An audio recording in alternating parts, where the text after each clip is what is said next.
Oh my goodness. Look at that.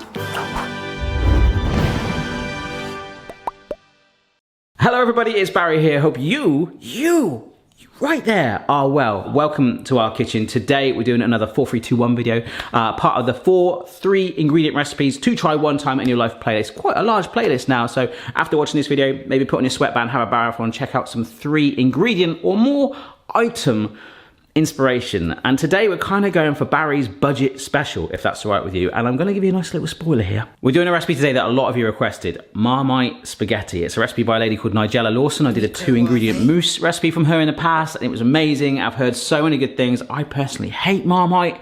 Mrs. B loves it, and that is on our 3 ingredient. I'm really excited to do that one, so I know a lot of you guys were looking forward to it. But first, dessert. Yeah, I really should call this edition my budget special because all of the ingredients we're using today are ones that we typically seem to have in the house anyway or get on our weekly shop. So we're going to start off with some chocolate peanut butter bars. Firstly, you needed some breakfast cereal. This is what we're going through at the house at the moment. This is generally what Chloe had for breakfast this morning. A little bit of a cheeky treat for her. But with them being chocolate cereal as well, you're going to get an automatic chocolate flavour with our peanut butter bars. Obviously, the next ingredient will be peanut butter. And this is some chunky peanut butter. We get that most weeks. And I guess I could kind of argue we don't buy maple syrup all the time, but you could replace this with honey, which we do use an absolute mountain of because Mrs. B and Phoebe particularly like that on their porridge. But I just prefer maple syrup. You can use that instead. These 3 together are going to make chocolate peanut butter bars. 250 ml of either our maple syrup or the honey, whatever you're going for. So that is a good amount. Ooh. All right, so this might look a little bit odd, but we're going to push in chunky peanut butter, which I tend to buy more. The girls prefer smooth peanut butter. But now, obviously, that looks really appetizing. It looks like some sort of weird golden iceberg. We warm this together in the microwave. All right, that has just had 30 seconds in there. I think we'll warm this for another minute or so. It doesn't look very appealing, but I bet that tastes insane. All right, there we go. Nice and warmed, mixed together now. And then we add in some chocolate breakfast cereal. You could use like any cereal. You could use, crunchy nut cornflakes. Like you could have a peanut double nut bars. That'd be amazing. Ooh, my goodness, that is very hot. We just quickly mix this together in the bowl. Try not to get it all over ourselves. So just get it nice and well covered because that will be critical in if this actually works or not. If not, just have it straight out the bowl like that. That'd be delicious. Generally. Oh. Let it slide into, this is a lined 20 by 20 square tin. Press this all down, compact it together. And this is the reason I did this first. It's because these need to go in the fridge to fully set. Yeah, there we go. That's looking pretty darn cool. So just before I do put it in the fridge, a lot of you guys liked it last time I said some other things of what you could do to that. Like I've already touched on, honey other than maple syrup, different cereals. The other thing, I guess you could drizzle some chocolate on top. You could put some more different nuts in there. If you've got a nut allergy, you probably won't be doing this, but it would work with other types of spreads, some of the nut-free ones as well. Maybe some fruit. Yeah, I mean, mix it up. Pretty simple. Anyhow, let's go for a starter. All right, boy, you all right, mate? Is it because I got the ham out, huh? Yeah, I got your attention. Do you want some ham? Quite interesting, since Amy's passed, it has actually made me realise how much Boston, I always thought this about him, but he is generally more of a people person. I thought he'd be like really upset, but he just sleeps all day. He's so content and happy. But whenever dogs run up to him, he's just like, yeah, all right. And he just loves other people, apart from mainly us. He's kind of got bored with us. He'll just sit and follow us for food, but other people will just go absolutely crazy at him. So if you ever see Boston and I on the beach, you know that we're coming for you, or he's coming for you, and I'm chasing him, basically. Anyhow, breakfast slash brunch slash late night treat, if you will. Any time of day, we're going to do some ham and cheese croissants. We have got some cheese, which we get. We might as well have a subscription service of cheese here. I mean, for the meat, we've got some ham. This is a honey roast one, so a little extra flavour in there. But you could go beef, turkey, you could go veggie, all the different alternative vegan veggie slices you can get. You could actually char up some vegetables. The third ingredient is a roll of puff pastry. We normally do get this about once a week, probably 2 blocks actually, because we'll get like a baking tray, roll it out, and then score the edges, brush it with egg, and put some fillings in the middle to make a really simple tart that we'll have with a salad. So in a midweek meal, it's quick, cheap, and easy. And if you remember the pan au chocolat video where I made my own homemade laminated puff pastry, this is actually like a real lifesaver sometimes. So these 3 together will help us make ham and cheese croissants, a bonus ingredient that I really wanted to see if it was all right today, but please do it. Mustard. I will be making some of these off camera after this video for a treat for myself. Honey mustard. Oh, can you imagine? With gooey cheese. Oh, but no, we'll be all right with this. Let's make some. And see, this is literally what we'll do on a midweek. We'll have a baking tray like this and then sit that, because you can bake this. You sit it straight on into the tray and put your fillings in the middle. Like you can kind of, we call it like a puff pastry pizza, but pesto on the bottom, tomato puree, all that stuff. Really fun. Grab a pizza cutter or a knife is fine and cut triangles. Yeah. You see, so I can just part it like that. You can see it's all there, all good like this. In fact, what I will do, just for simplicity, I'll get the other 5 out of the way for a minute and we'll roll one up. And that wasn't a reference to the Snoop Dogg cookbook. So this is a bit where I would probably smear the mustard first if you're doing that, to get it all along there. You lucky thing, and you could brush it on the outside. Oh. We'll put the cheese in here. Ham slice goes down, a second cheese slice, and a second piece of ham. Oh my goodness. Roll that up. Look at that. Oh, so I don't know if it's classed as another ingredient, but an egg wash on there would really enhance the colour. I might do that actually, but that's literally one done. I mean, you don't have to double it up like this at all, but I'm just thinking, you know what, if you're gonna fill it, you might as well pack it, right? Oh my gosh, look at that. Right, do you know what, because we've got so many eggs in our house at the moment, I will give it an egg wash. And I know a lot of you guys, yeah, you should do it, Barry, it's not an ingredient, but a lot of the time I'm very, very strict on stuff like this, but I'm not allowed my mustard. So that's what I'm doing, all right? I hope you don't mind, but it really should help give it a nice golden colour. I'm really excited to see what they turn out like. Remember, you can also do an egg wash with milk, but then it wouldn't be called an egg wash, it would be called a milk wash. Yes. All right, so in it goes. They might look a little bit wonky, but I think they're gonna be blooming tasty. About 10 to 15 minutes. Whilst that bakes, it is time to get some water onto boil. Ooh, flame. Because we're gonna do that Marmite pasta. Pasta, we get so much in the house. The other 2 ingredients are Marmite, obviously, and butter. We are not short of it here. Mrs. B loves it, which basically means the kids love it. I kind of thought you will like it. I've never enjoyed it. It's just too intense for me. It's a yeast extract. I guess you could use Vegemite as an alternative as well. But I do like the smell. So much so that Mrs. B got me some Marmite deodorant, which does smell. Look, smell this. It generally does, doesn't it? You smell it, right? It smells of Marmite. And I love it. But for some reason, this stuff on its own, meh. I do have a feeling, though, that I will like this. So what we do, apparently, is get like a heaped spoonful and slowly watch it droop. Okay, that's enough. Whoa! Okay, so that is 400 grams of, it's supposed to be spaghetti. I've called it Marmite spaghetti the whole time, but we tend to buy linguine. I don't know, I've never shared this on camera, but this is a personal thing for me. I don't know why, it's a little bit weird, but I prefer linguine to spaghetti. Obviously spaghetti is sort of cylindrical, whereas linguine is flatter, like kind of like a plank of wood or something like that. So it's very similar. Mrs. B doesn't understand why I think like that, but just my personal choice.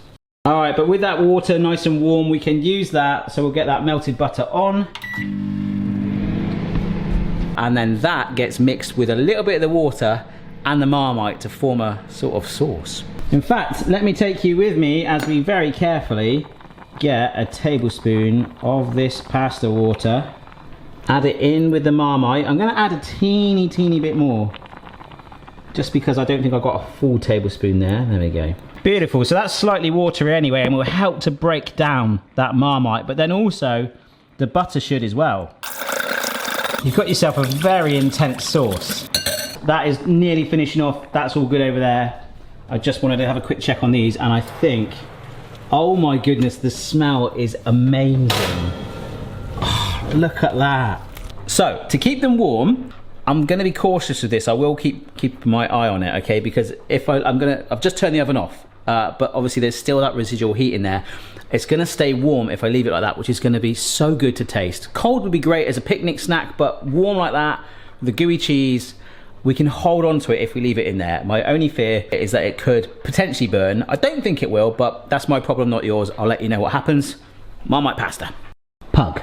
Pasta is done, and I need to reserve apparently about 120 ml of this pasta water to go in with Mr. Intense over here.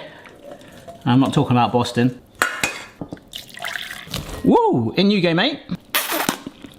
Oh, so we now take our Marmite mix and pour it. Oh my gosh. Amongst all this craziness, I managed to get a Marmite splodge on my dishwasher cupboard there, so I just wiped it off. Because trust me, Chloe particularly loves Marmite that much. She would literally be like licking that cupboard, which would be a funny scene to see. So apparently by adding the pasta water, I'm not going to add it all actually, but it helps to amalgamate, which basically means posh word for join, I think. So I don't know the fact that it's the pasta water and it's become part of the pasta before, it's already friends with it, you know, they've gone to the cinema before, all that sort of stuff. It's going to help fuse the Marmite on there. I think that's it. Now here's the thing, I want to try it on its own, but you do serve it with cheese. Like I've got some Parmesan in there as well. Oh, I think we'll do both. Okay, so our drink is something somebody did send to me a while back and I was like, oh, this is perfect for a 3, 2, 1. And it's generally ingredients we have here too. It's something called an egg cream. And the kind of spoiler thing is that we don't put any eggs in it or specifically cream. We do put milk, so we're putting some full fat milk in, chocolate syrup, as I said before, and sparkling water. This is a genuine alternative, apparently, to an ice cream float. The origins of it are a little bit crazy. It's from America, I believe, but that's kind of all I know, and it sounds a bit quirky. I've got all the ingredients here, so let's do it. We've got a lot of chocolate sauce in our house, but apparently we have to put a decent layer at the bottom, and it's important that we don't get any on the edge of the glass. It's got to be like a little spill at the bottom like that. We now take chilled milk. Oh, that's weird. And again, this needed to be chilled. This is some sparkling mineral water. And apparently, it should give some slightly foamy head on the top once we get there. What a really weird drink. So this is what I don't understand. You've got like chocolate syrup, and then you've got basically now fizzy milk. It's a bit crazy. But I'll keep this in the fridge for 1 sec whilst we get something else out of the fridge. Yeah, how can we forget our chocolate peanut butter bars? Oh my gosh, they're firm. That we put in earlier. Oh my goodness. Oh, look at that. Definitely amalgamated. There is a glossy Marmite like all over. It looks like slightly suntanned pasta. We're going to try all of this right now. Mrs. B should be home any moment and she's going to walk into a food festival. Folks, what a spread of food this is. And I suppose possibly maple syrup is the only one that we don't get as regularly, but everything else generally, like we have here anyway. It's awesome. It could taste horrendous though. All right, let's get this party started. So this first one, look, that is a gorgeous shape on that. And it's really hot still. Oh, I know that they would be nice cold, but to have them warm, it's a little bit like a sausage roll as well. Lovely for a picnic. There's something about that still warmed gooey cheese and pastry just working with that ham. Oh. Just put some mustard on it. Oh my gosh. What a start. If you try it, like always, any of these recipes on all the playlists, anything I've done, please keep it to food. You know who you are. Send a photo or your social media platform of choice on most of them at Mr. Barry Lewis. And if you're not subscribed already, please consider doing so. And if you are, make sure your notifications are turned on so it tells you about all new videos. Good one. Oh, that is really, really nice. Oh, you have got this like lovely, light, buttery sort of infusion running through it. And just the lightest tang of Marmite on there to the point where I'm actually enjoying it. It's not even the intensity of like the Twiglets, which actually, to be fair, are quite strong. It's more powdery, but it's subtle enough to flavour it. And it's something that most people in the UK, I don't know, Australia, Vegemite maybe, we'd have in our cupboards. But if you don't, you know, you could probably do this with pesto, just to thicken it up and pass it through with the water. But then you could just add to this. You could maybe turn it into a carbonara. You could add some chicken, like veg it out, broccoli in there. I do want to see what it's like with Parmesan on it though, but we'll come back to that. These bars, which I cut massive, but I am not disappointed about that at all. They're a little tacky, but not gonna sort of fall apart in your hands, but I quite like that. Oh, that's nice. What I really like about that is essentially it's kind of a bit like a fridge cake. You know when you bite into something like that and put it in the fridge, generally it's quite hard. This, it sort of falls apart in its own little segments. But you've got that chocolate crunchy base. The cereal hasn't gone soggy. You've got that nice crunch. I don't know if it would if you left it overnight. Over time, it probably will start to go a bit soggy, the cereal. In other words, eat it as quick as you can. But you've got this maple syrup crossover with peanut butter running in with those chocolate flavours. I mean, the chocolate flavour isn't probably needed. I think Cheerios would be fine. But my word, that is amazing. And I'm sure it'll be gone very, very quick indeed. All right, so last up is this New York egg cream thing. So basically, fizzy milk.